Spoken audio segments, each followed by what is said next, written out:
ಇನ್ನು ಇರಾನ್ನ nuclear plant ಮೇಲೆ ಬಾಂಬ್ ದಾಳಿ ನಡೆಸಲಾಗಿದೆ. ಬಾಂಬ್ ದಾಳಿ ಮಾಡಿರೋದಾಗಿ ಇಸ್ರೇಲ್ ಮಾಹಿತಿಯನ್ನು ನೀಡಿದೆ. ಇರಾನ್ನ ನ್ಯೂಕ್ಲಿಯರ್ ಪ್ಲಾಂಟ್ ಮೇಲೆ ನಾವು ಅಟ್ಯಾಕ್ ಮಾಡಿದ್ದೀವಿ ಅಂತ, ಬಾಂಬ್ ದಾಳಿ ಮಾಡಿದ್ದೀವಿ ಅಂತ ಇಸ್ರೇಲ್ ಮಾಹಿತಿ ಕೊಟ್ಟಿದೆ.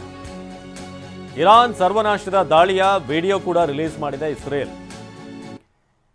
ಇರಾನ್ನ ನ್ಯೂಕ್ಲಿಯರ್ ಪ್ಲಾಂಟ್ಗಳಿವು ಅಂತ ಈಗ ಏರಿಯಲ್ ವ್ಯೂ ಇರುವಂಥ ವಿಡಿಯೋಗಳನ್ನು ಈಗ ರಿಲೀಸ್ ಮಾಡಿರೋದು.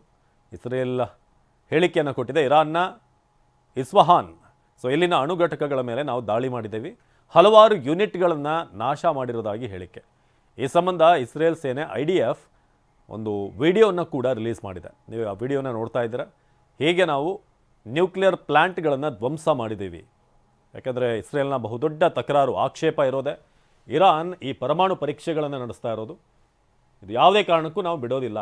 ಇರಾನ್ ನ್ಯೂಕ್ಲಿಯರ್ ಕಂಟ್ರಿ ಆಗೋದಕ್ಕೆ, ಪವರ್ ಪಡೆಯೋದಕ್ಕೆ ನಾವು ಬಿಡೋದಿಲ್ಲ ಅಂತ.